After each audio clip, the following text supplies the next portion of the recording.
Bu chinorlarning kattaligini qaranglar, o'rtoqlar. Umuman kadrga sig'mayapti to'g'risi. Kichkina ko'rinishi mumkin. Hozir biz Marg'ilonni minori, Varzigonni chinori degan joyga keldik.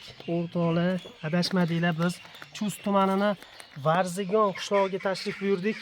Hozir mana shu yerdan olingan chiroyli kadrlarni, video lavhalarni sizlarga taqdim qilamiz. Albatta videorolikka qo'llab-quvvatlash uchun like tugmasini bosib qo'yinglar.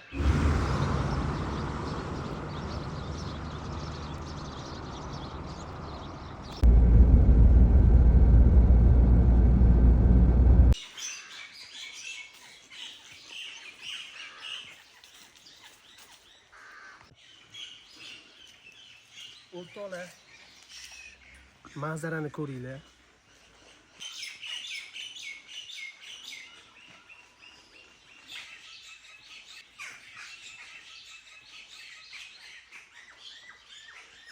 Mana shu chinorlar necha ming yillik deb o'ylaysizlar?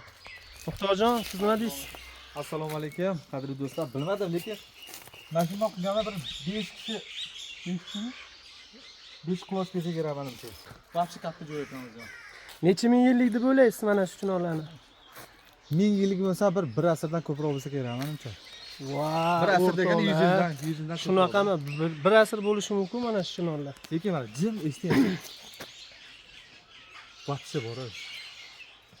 Maza qilib dam olardi, lekin insoniyat bu narsaning qadriga yetmayapti. Bir paytlar Chust tumanida esingizda bormi, chinorlar bo'lgan.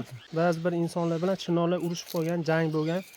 Kesib tashlashgan chinorlar, hammasini yanchishgan, to'g'rimi? Bu parki chinordan ancha katta bu. Juda katta lekin. Chustda ham hali gapim anaqa bo'ldi. Chustda ham shunaqa chinorlar bo'lgan, Muxtorjon. Kesib tashlashganda. Kesib tashlashgan.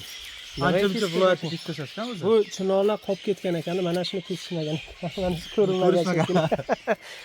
Buni ko'ringlar.